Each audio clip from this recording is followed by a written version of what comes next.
नमस्कार। एक मुलाकात उस गेंदबाज के साथ जिसके हाथ से छूटती गेंदें क्रिकेट के मैदान पर बल्लेबाजों के सामने कई सवाल खड़े करा करती थी। अब वो कमेंट्री बॉक्स में है एज अ एक्सपर्ट। वो सोनी 10 3 पर आप उनको देख सकते हैं, सोनी 6 पर देख सकते हैं और वहां पर वो सवाल खड़े करते हैं एज अ एक्सपर्ट। और उनके सवालों के जवाब अक्सर आपको जो आज द एक्सपर्ट एक सेगमेंट होता है वहां पर अक्सर आपको मिलता होगा। आशीष भाई अपने बिंदास अंदाज के लिए जाने जाते हैं। जब वो गेंदबाजी करते थे तो उनकी धारदार गेंदबाजी के सामने बल्लेबाजों को कई बार आपने घुटने टेकते देखा होगा। और जब वो हिंदी और इंग्लिश की बराबर कमेंट्री कर रहे हैं तो वहां पर भी कई दिग्गजों को वो चित्त कर देते हैं। आज आशीष भाई हमारे साथ है और अच्छी बात ये ओवल टेस्ट मैच से ठीक पहले हम उनसे बात कर रहे हैं। सीरीज 1-1 से बराबरी पर है और बहुत ही इंटरेस्टिंग मोड पर ये सीरीज है। आशीष भाई क्योंकि सोनी के साथ कमेंट्री कर रहे हैं और बहुत ही नजदीक नजर से वो इस सीरीज को देख रहे हैं, उनसे हम बातचीत का सिलसिला शुरू कर लेते हैं। और आशीष भाई पहला सवाल तो यही जहन में आता है कि जब आप कमेंट्री के लिए आते हैं और एक्स्ट्रा टाइम खास तौर से जब आते हैं, एक्स्ट्रा इनिंग्स के लिए जब आप आते हैं, तो वहां पर दो विजुअल बड़े दिखाए जाते हैं। एक तो आपकी गेंदबाजी के, दूसरा पुराने जब कमेंट्री के टाइम में आप मैदान पे जाते थे कभी सनी भाई के साथ तो कभी अलग अलग क्रिकेटर्स के साथ, वो लाइटर मूवमेंट दिखाए जाते हैं। ज्यादा मजेदार मोमेंट कौन सा लगता है आपको, ज्यादा इंप्रेसिव कौन सा लगता है, वो गेंदबाजी करते हुए या जो आप हल्के फुल्के पल बिताते हैं क्रिकेट एक्सपर्ट्स के साथ? नहीं, देखिए जो खेलने का जो मजा है कि जो आप गेंदबाजी करने में ज्यादा मजा आता था कि ये काम करने में मजा आता है, ये तो दो बिल्कुल अलग चीजें हैं। जी और एक खिलाड़ी से आप पूछेंगे तो खेलने से ज्यादा चीज तो कोई भी अच्छी है, सबसे कोई मजेदार हो ही नहीं सकती मेरे हिसाब से तो। जी और जब आप खेलना तो देखिए कभी ना कभी छोड़ना है, और उसके बाद मैं फील करता हूँ कि आई एम वेरी लकी कि भाई जो खेलना छोड़ने के बाद अगर आपको खेल के साथ ही जुड़े रहना है तो आप कोचिंग करते हैं, आप कमेंट्री करते हैं, ब्रॉडकास्टिंग करते हैं, तो मैं उन सब चीजों से जुड़ा हुआ हूँ।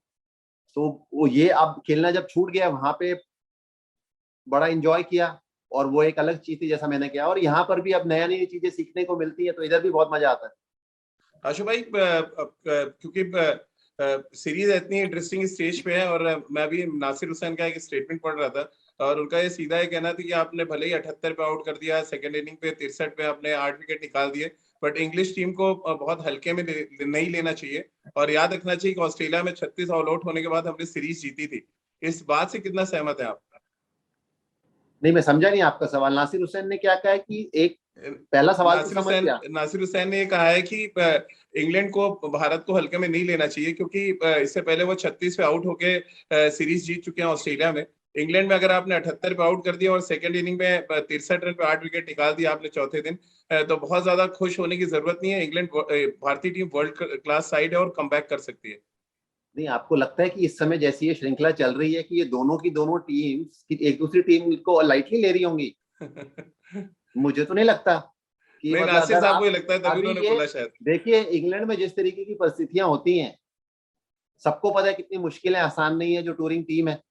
और अब भारतीय टीम ने जिस तरीके से खेल दिखाया, लॉर्ड्स में किया, पहला टेस्ट मैच जीत गए। तो और अब इंग्लैंड, मैं तो कहूंगा कि इंग्लैंड किसी ने नहीं सोचा होगा जिस तरीके से भारत पहला टेस्ट मैच जीता कि इतनी अच्छी कमबैक करेगी। इंग्लैंड टीम मुझे नहीं लगता किसी भी एंगल से हल्के में लेने वाली है भारतीय टीम को। जी और दोनों टीम बिल्कुल पास पास की है। वो अलग बात है कि इंग्लैंड को काफी इंजरीज हुई है, वो उनको सेटबैक हुआ है, पर वो अपने घर पे खेल रही है। तो ना भारतीय टीम इंग्लैंड टीम को लाइटली ले रही होगी और ना ही इंग्लैंड टीम भारतीय टीम को लाइटली ले रही होगी, क्योंकि दोनों ही टीम्स ने देखिए पिछले दोनों टेस्ट मैच में ना जिस तरीके से जीती है, दोनों ने कैरेक्टर शो किया है। मैं कहूंगा इस टेस्ट मैच से पहले, लीड्स टेस्ट मैच से पहले ज्यादा दबाव इंग्लिश टीम पे था कि आप घर पे खेल रहे हैं और जिस तरीके से आप हारे हैं ये पिछला मैच और 1-0 से हारे हैं, आप पीछे हैं श्रृंखला में, तो ज्यादा दबाव उनके ऊपर था। तो उन्होंने जो कैरेक्टर दिखाया है तो उससे उनको कॉन्फिडेंस जरूर बहुत गेन होगा। तो पर मुझे आशु नहीं भाई, लगता कि इंग्लिश टीम लाइट ले रही होगी भारतीय टीम को, बिल्कुल भी। जी आशु भाई, लेकिन एक चीज तो नजर आ रही है कि भारतीय बैटिंग में खासतौर से बहुत अप एंड डाउन देखने को मिल रहा है। 36 में भी ये टीम आउट हो रही है तो 300 रन भी चेज कर दे रही है। हमने देखा 78 पे आउट हो गए, फिर 73 पे आउट हो गए। एक वर्ल्ड क्लास टीम से, एक नंबर 1 टीम से इतना अप एंड डाउन प्रदर्शन की उम्मीद करते हैं आप, जिस तरह से बैटिंग में देखने को मिल रहा है खासतौर से? नहीं, देखिए टीम अगर आप ये पिछले 1-1.5 साल की अगर आप बात करेंगे तो यहाँ ये 3-4 बार कोलैप्स हुए हैं, और खिलाड़ियों को खुद भी पता है, खिलाड़ी चाहते नहीं है, पर ये खेल का पार्ट है। पर हाँ, आप इस भारतीय बल्लेबाजी से जब इतना एक्सपीरियंस है, आप और निरंतरता और कंसिस्टेंसी चाहेंगे, क्योंकि हाँ, और इसमें आपको साथ साथ जो जिस प्रकार खेल चला है पिछले मुकाबले में, उसमें आपको इंग्लिश बॉलर्स को भी क्रेडिट देना होगा। जैसी बॉलिंग उन्होंने करी, आसान नहीं, क्योंकि अगर आप ऊपर से नीचे तक देखें तो देखिए केएल राहुल, रोहित शर्मा, केएल राहुल पहले खेलने वाले नहीं थे, वो मिडिल ऑर्डर खेलेंगे, ओपन खेलेंगे, नहीं खेलेंगे, बड़े क्वेश्चन थे, वहां खेले, उन्होंने अच्छा काम किया। रोहित शर्मा ने अच्छा काम किया। चेतेश्वर पुजारा का लिए पिछला मैच अच्छा रहा है, लॉर्ड्स पे भी उन्होंने लंबे 40 बनाए थे। विराट कोहली के 50 बने हैं, जिस तरीके से 30-40 पे आउट हुए हैं। पहले ये था कि चलिए 30-40 बन रहे हैं, पर आप जरूर सोच रहे होंगे, अपने आप से बात कर रहे होंगे कि अब तो ये 30-40 भी बहुत बार बने, 50 भी बने, कि लंबी पारी में बदलना वो खिलाड़ी को पता होता है। अजिंक्य रहाणे जी हाँ, वो भी जूझ रहे हैं कि एक 100 बनाया था, उसके बाद उतना कॉन्फिडेंस नहीं था, पर फिर एक 60 रन बनाए। तो आपके पास यही खिलाड़ी हैं। आपने जो बल्लेबाजी की बात करी ना, इस समय आपके पास बल्लेबाजी जितने ये खिलाड़ी हैं, इनको आपने कॉन्फिडेंस देना है इन मुश्किल परिस्थितियों में। और बिल्कुल वो, जैसा मैं फिर वही बात कहूंगा कि आप चाहेंगे इस टीम से कि ये और कंसिस्टेंसी दिखाए और इतना अप डाउन ना रहे। बिल्कुल। और आशीष भाई, लेकिन अगर हम इंग्लिश गेंदबाजों की बात करें, आपने जैसे कि तारीफ भी की कि उनकी तारीफ भी की जानी चाहिए। अब उनकी लेंथ ज्यादा परेशान कर रही है, या जिस हाइट से वो बॉल डाल रहे थे, ओवर्टन और रॉबिन्सन की खास तौर से बात करें, उस उस उस हाइट से ज्यादा परेशानी हुई, और शायद सरप्राइज किया उन्होंने गेंद को आगे डाल के। हम सब उम्मीद ज्यादातर देखते हैं जो लंबे कद के गेंदबाज होते हैं, थोड़ा शॉर्टर लगते हैं लेंथ को, थोड़ा आगे डाल के सरप्राइज किया लंबे तेज गेंदबाजों ने। नहीं देखिए, शुरुआत में पहली पारी में परिस्थितियां बिल्कुल अलग थी, जब आप 78 पे आउट हुए। मैं कहूंगा कि दूसरी पारी में जिस तरीके से हम अब चौथे दिन आउट हुए, जिस तरीके से तीसरा दिन चला था कि 2 ही विकेट गिरे थे, वहां पर किसी ने नहीं सोचा होगा कि इन परिस्थितियों में भारतीय टीम इतनी जल्दी आउट हो जाएगी। हाँ, धूप खिली है, पर फिर भी गेंदबाज, नई गेंद जरूर है, पर जिस तरीके से विराट कोहली, पुजारा खेल रहे थे, सबने एक्सपेक्ट किया था कि गेम जाएगा और क्लोज, गया नहीं। पर वहां पर खिलाड़ी जो आउट हुए भारतीय गेंदबाज, वो स्विंग से आउट नहीं हुए, ज्यादा अतिरिक्त उछाल से आउट हुए। और बॉलर्स ने भी बहुत बढ़िया गेंदबाजी करी है। और देखिए, भारतीय टीम के भी गेंदबाज हैं, उन्होंने भी बड़ी अच्छी गेंदबाजी करी है, चाहे आप नॉटिंघम की बात कर लीजिए, चाहे आप लॉर्ड्स की बात कर लीजिए। हेडिंगले में भी मैं कहूंगा अच्छी करी है गेंदबाजी। शायद फील्ड प्लेसमेंट जो थी वो थोड़ी बेटर हो सकती थी। वो छोटी छोटी तकनीकी बातें जो है, वो तो आप हमेशा सीखने का प्रयास करते हैं, पर आसान नहीं है गेंदबाजों के, जब आप 178 पीछे हैं पूरी टीम के लिए, फिर आप कैचअप गेम चल रहा है आपका। तो दूसरी टीम को भी मैं कहूंगा, जो पिछली हार हुई है, जी हाँ, आपको जब आप जीते हैं चाहे आप हारे, आपको हर को सीखना होता है, पर पिछले मुकाबले में जो भारत हारा है, कहीं ना कहीं आपको इंग्लिश टीम की भी सराहना करनी होगी। जो रूट ने जिस तरीके से बल्लेबाजी करी और लास्ट डे जिस तरीके से गेंदबाजी हुई है, तो 2 तारीख क्योंकि को आशीष भाई। इंग्लिश जी गेंदबाजों ने भी तीसरे दिन काफी गेंदबाजी कर चुके थे वो। जी। उसके बाद चौथे दिन वहां पर आके दोबारा से, क्योंकि उनको भी पता है कि ये पहला 1 घंटा हमारे पास मौका है, इसी में हो गया तो हो गया, नहीं तो आज लंबी पिद्दी होगी, जो हम क्रिकेट की भाषा में कहते हैं। तो उनको जी भी आपको क्रेडिट देना होगा। आशु भाई, 2 तारीख को जब आप एक्स्ट्रा इनिंग्स में बैठेंगे, और आपसे ये सवाल अगर पूछा जाए, मैं आज ही पूछ लेता हूँ कि जो रूट को रोकने के लिए क्या कुछ रणनीति होनी चाहिए। 500 रन बना चुके हैं वो इस सीरीज में, और हमारे भारतीय बल्लेबाजों से तुलना करें तो हम 300 रन हमारे 3 बैट्समैनों ने मिलकर बनाए, विराट, रहाणे और चेतेश्वर पुजारा की बात करें। बड़ा डिफरेंस है, शायद ये सीरीज में डिसाइसिव हो जाएगा अगर रूट को हमने एक और शतक बनाने दिया। नहीं बिल्कुल, देखिए, जो रूट इस पूरी सीरीज में नहीं, जिस तरीके से पिछले 1-1.5 साल से खेल रहे हैं, वो खिलाड़ी की फॉर्म ऑफ द लाइफ होती है ना, एक जो आप बात करते हैं, जो जब आप इतने साल खेलते हैं तो वो जब आप 15 साल खेलते हैं तो बीच में अप एंड डाउन आपको देखने को मिलते हैं, पर कुछ लम्हे या कुछ साल ऐसे होते हैं जिसके लिए आपको हमेशा जाना जाता है। जो रूट इस समय उस प्रकार की बैटिंग कर रहे हैं, और ऐसा नहीं कि गेंदबाजों ने गेंदबाजी अच्छी नहीं करी है, रणनीति अभी तक बनाई नहीं होगी। तो इसीलिए तो जब अच्छी गेंदबाजी होती है तो आप गेंदबाजों की भी सराहना करते हैं, और जब दूसरी टीम का कोई बल्लेबाज अच्छी बल्लेबाजी कर रहा है, उसकी भी आप सराहना करते हैं। जिस तरीके से चेतेश्वर पुजारा ने 91 बनाए, सबने सराहना करी, इंग्लिश गेंदबाजों ने भी सराहना करी। तो यहाँ पर आपको वो सारी चीजें भी देखनी होंगी। जी, हम भारतीय, हम चाहते हैं कि जब टीम अगर हार रही है तो कि और क्या बेहतर हो सकता है, कि क्यों हम हार गए, वो चर्चा हमेशा चलती रहेंगी। तो गेंदबाजी अच्छी हुई है अभी तक। सिर्फ मैं यही कहूंगा कि जो रूट के खिलाफ जो फील्ड ली गई है, जो आपके हाथ की जो चीजें हैं, जो आप कई बार बात करते हैं ना, अंग्रेजी में जो कहावत है, कंट्रोल्स द कंट्रोलेबल, कि जो आपकी फील्ड है वो आप उसके खिलाफ बेहतर ले सकते हैं।